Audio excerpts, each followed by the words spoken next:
no capítulo 10. Evangelho de Marcos, no capítulo 10.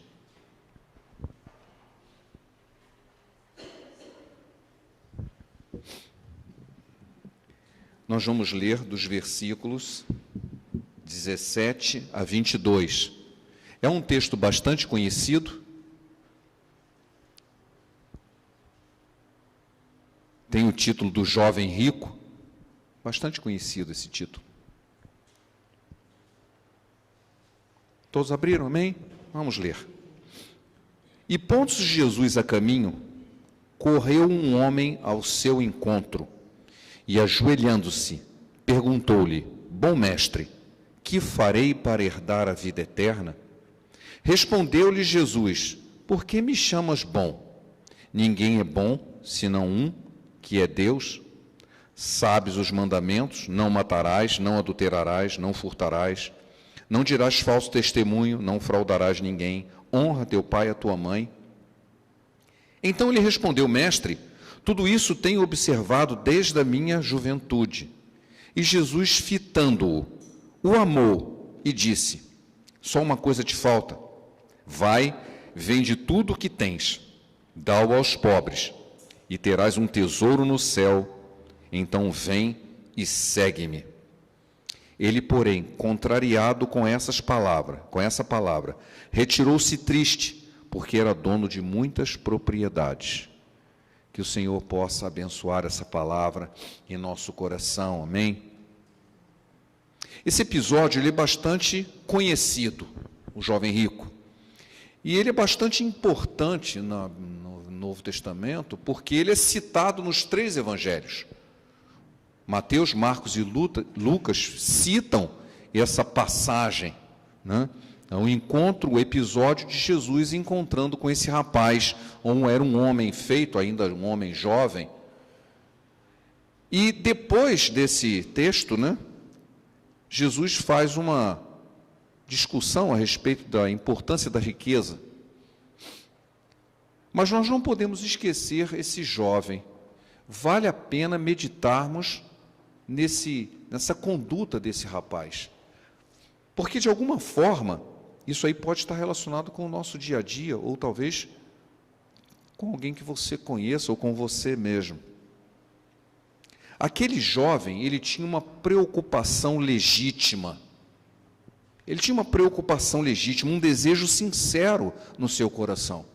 Só isso aí já é diferente. Se você observar quantos jovens por aí têm essa preocupação, você talvez não encontre nenhum. Se você perguntar para o jovem assim, o que você espera do futuro? Eu quero ser rico, eu quero ser famoso, eu quero ter posses, eu quero aparecer na internet, eu quero ter muitos likes, eu quero ter muitos seguidores, eu quero ser um digital influencer, que está na moda isso aí, né?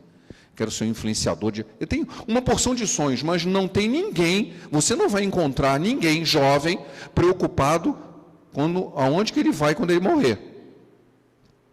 Como herdar a vida eterna? Uma preocupação legítima, e eu diria até incomum para um jovem. Ele tinha uma preocupação legítima e incomum.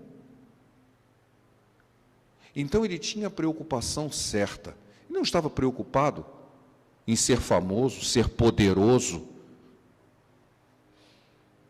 ou talvez qualquer outro critério que o mundo pudesse ter daquela época, né? Não podemos comparar com o de hoje, né? Mas, sim, qual seria a comparação de hoje?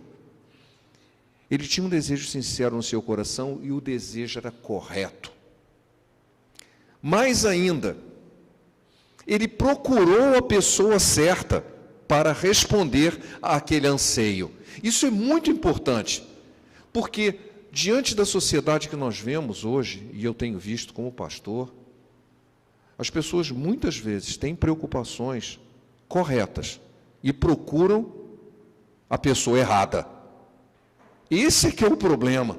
O problema em si está correto, sua ansiedade, seu desejo está certo, só que ele procura a solução no lado errado. Bom, não vai encontrar a resposta. Uma vez eu fiz uma palestra para adolescentes e eu mencionei um texto na Bíblia, do Velho Testamento, em que eu estava destacando o fato de que o grande problema do adolescente não é ser adolescente, é só confiar em um outro adolescente, por um motivo muito simples. A mesma dúvida do outro é a sua, e ele não sabe dar resposta para si mesmo, como é que ele vai dar para você? Você está procurando um cego querendo guiar outro cego. Se os adolescentes só confiam entre si, quem os guiará? Eles têm as mesmas dúvidas, não podem dar resposta. Não porque não querem, porque não sabem. Sua angústia é legítima, só que estão procurando a solução no lugar errado. O certo seria os adolescentes confiarem nos mais velhos, mas eles não confiam. Porque os mais velhos já passaram por aquilo. No mínimo, sabem o que significa aquela sensação. E ele vai procurar em alguém que está passando pelo mesmo problema para encontrar a solução que ele também não tem. Então, está buscando um problema correto no lugar errado. Na angústia de nossas almas, de buscar uma resposta para uma pergunta tão importante: o que hei de fazer para herdar a vida eterna? Isso é uma pergunta muito séria. Muitas religiões têm oferecido muitas respostas, algumas extremamente contraditórias. Mas ele foi a pessoa certa, ele foi a Jesus. Interessante também de que ele não estava numa reunião, ele não estava numa pregação, mas ele esperou Jesus passar. Pondo-se Jesus a caminho, correu um homem ao seu encontro. Ele foi ao encontro de Jesus. Ele foi ao encontro de Jesus. Não foi Jesus que foi ao encontro dele. Jesus não estava pregando e ele ouviu. Ele foi. Então, ele teve a iniciativa de ir até Jesus. Também é importante. Ele tinha o problema correto. E ele foi a pessoa certa, da maneira certa. Jesus disse: todo aquele que tiver sede, venha a mim e beba. Você está com sede? Vá a Jesus. E ele tem a resposta. Ele fez tudo certo. Jesus o amou, diz o texto.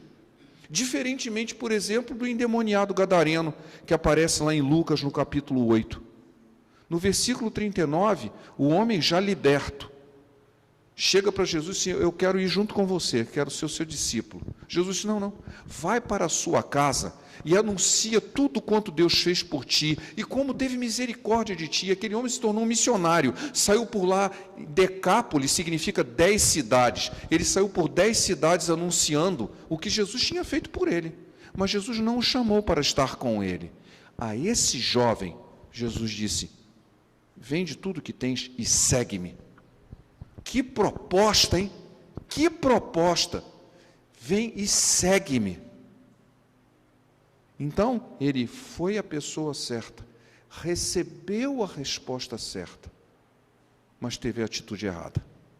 Ele voltou e foi embora, ele se retirou. Nós precisamos analisar melhor isso.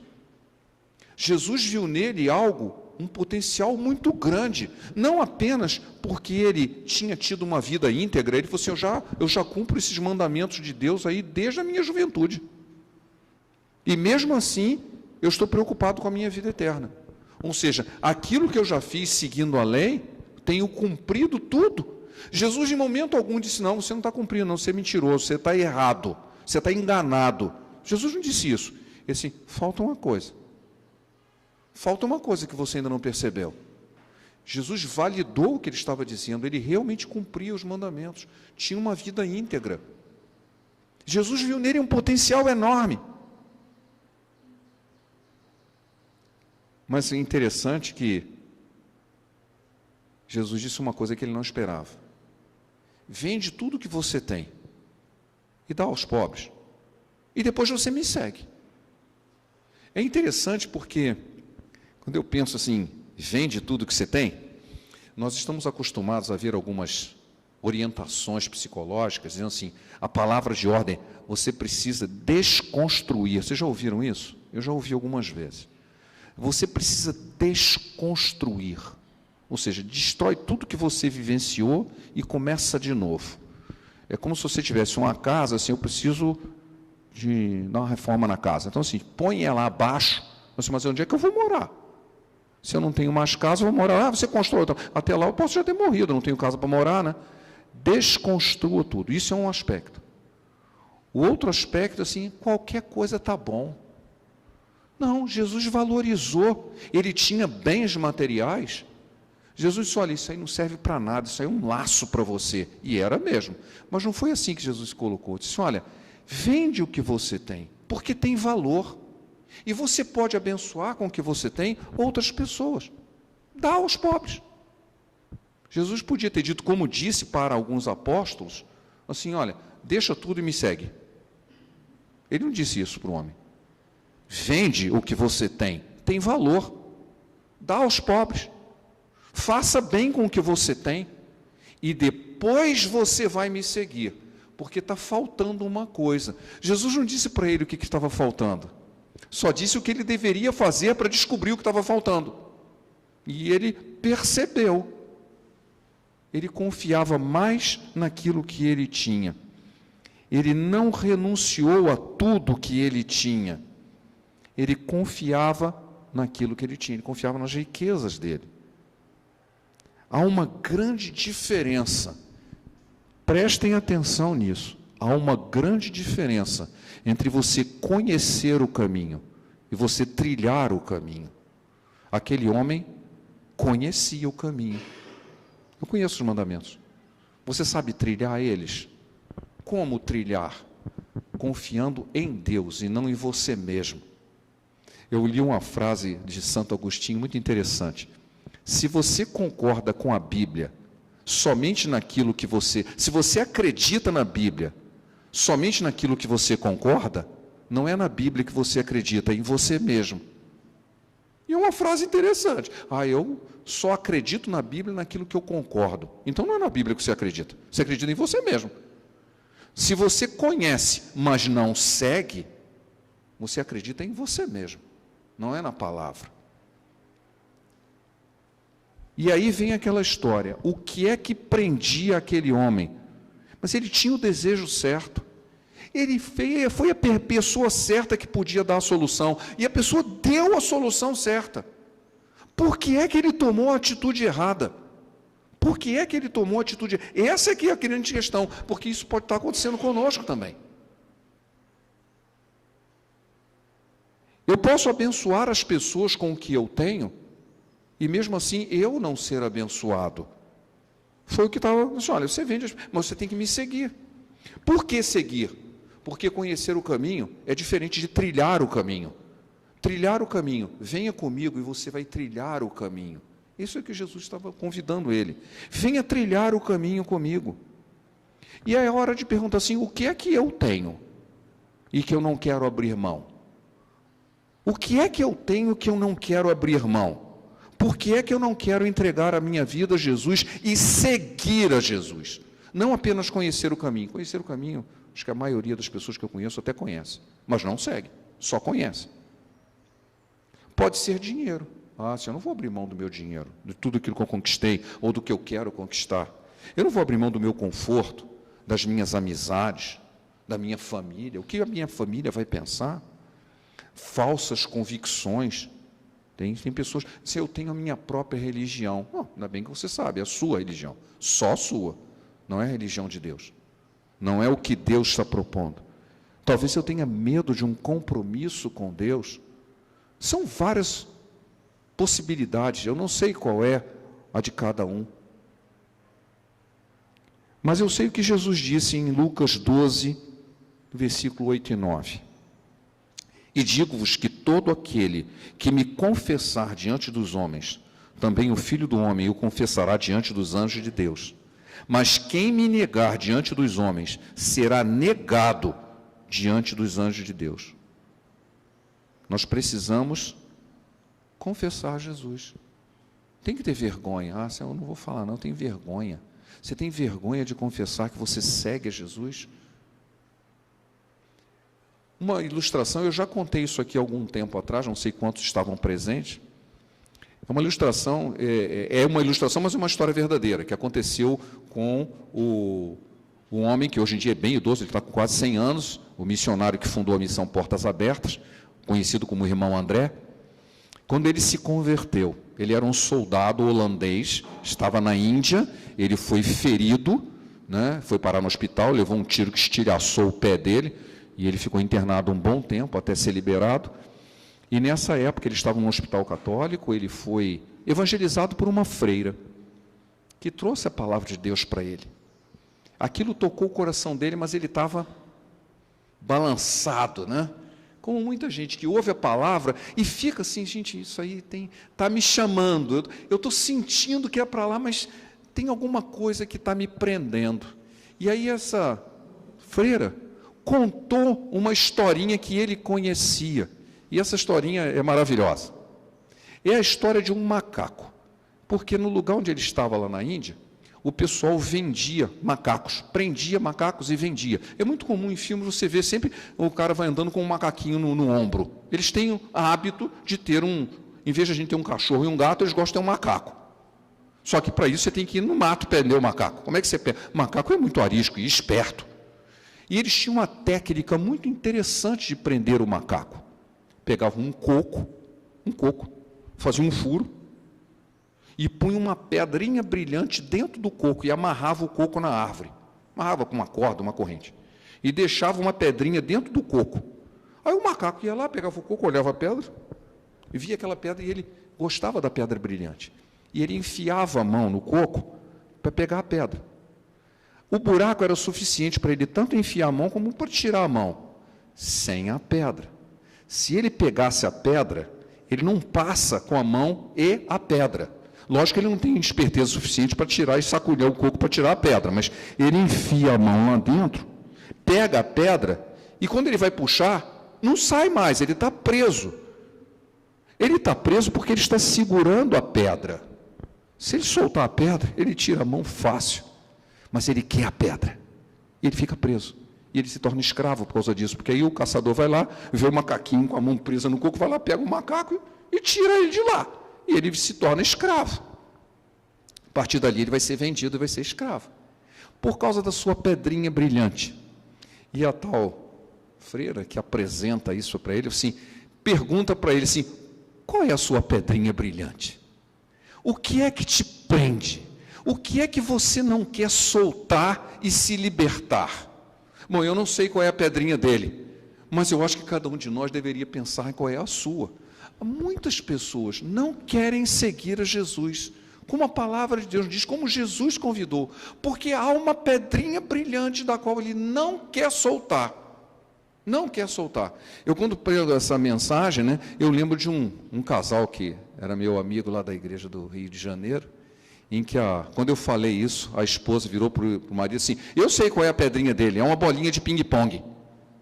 Ele gostava de jogar ping-pong depois do expediente, em vez de ir para casa cuidar dos filhos, ele ficava com os amigos jogando ping-pong até as tantas, estavam tendo uma crise conjugal por causa de uma bolinha de ping-pong. Foi engraçado, porque era parecido com uma pedra, não uma bolinha, né? Mas estava causando um monte de problemas. Você não... Aí ele disse, não, mas é importante para mim, você não quer soltar a sua bolinha de ping-pong? Está criando problemas conjugais por causa disso. Mas aqui, comparado com o que o rapaz está falando, é uma pedrinha que decide a sua vida eterna. É onde você vai passar a eternidade. Então, é algo muito sério.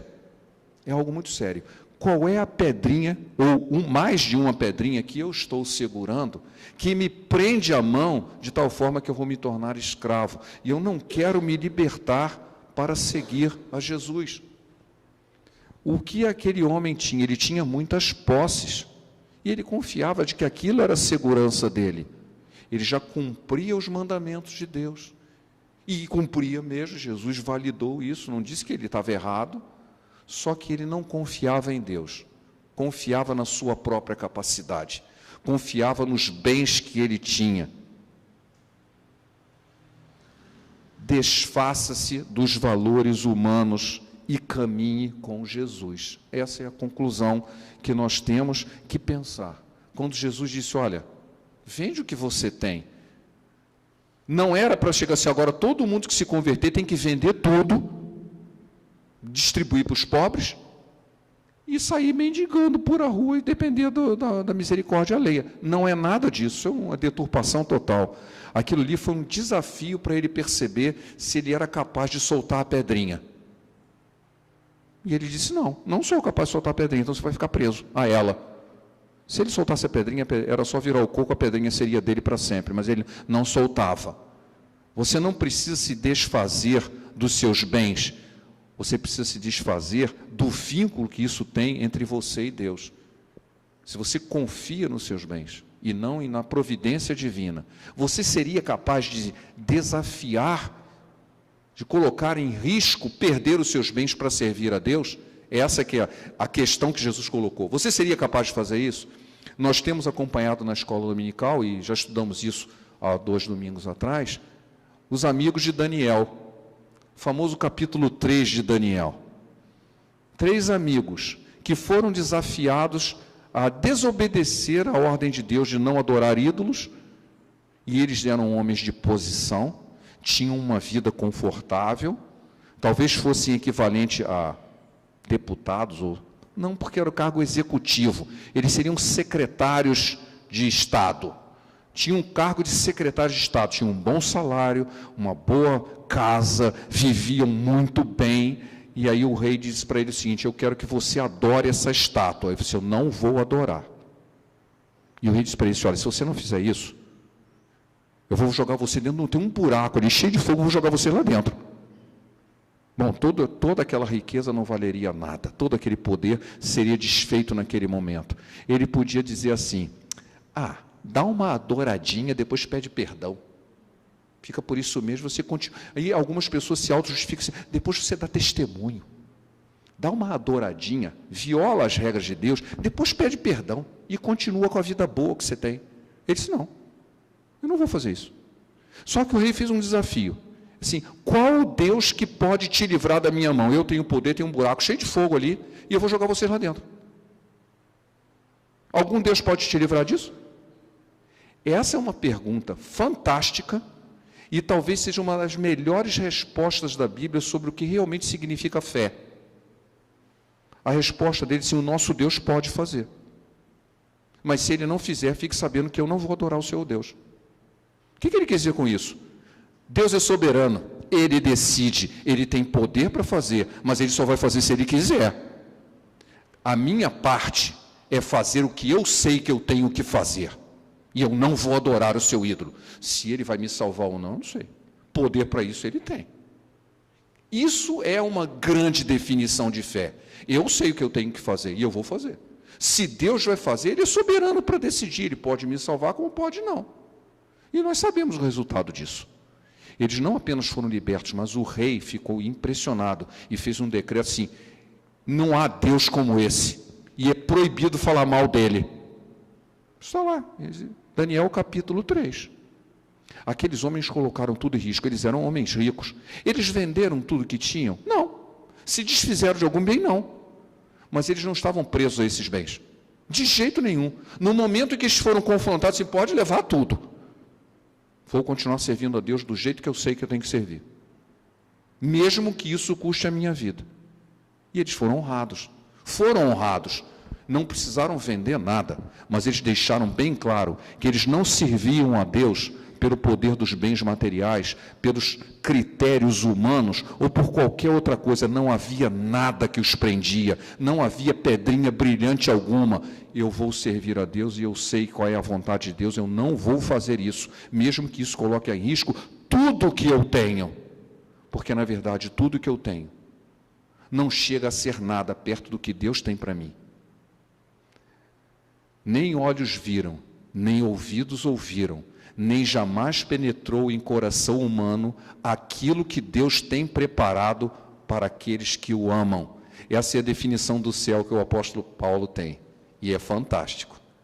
Tudo que você tem aqui não se compara ao que o Senhor tem para você na eternidade.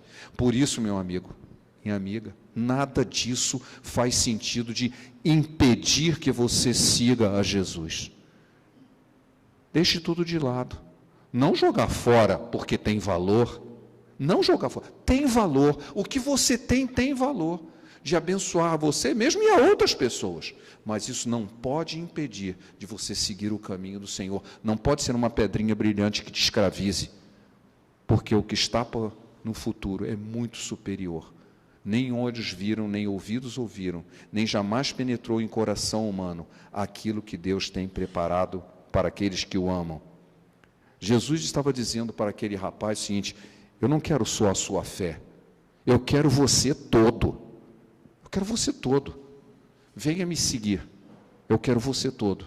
Ele disse, não, eu prefiro os meus bens. Ele não soltou a pedrinha e ele foi embora. Depois disso, há uma discussão sobre as riquezas. Os discípulos ficam impressionados porque Jesus disse, olha, não vai entrar no reino quem estiver preso a essas coisas. Os discípulos chegam a uma conclusão óbvia, então ninguém vai ser salvo. Foi o texto que o irmão Joaquim leu, que eu pedi para ele ler, de Marcos 17, na mesma página, né?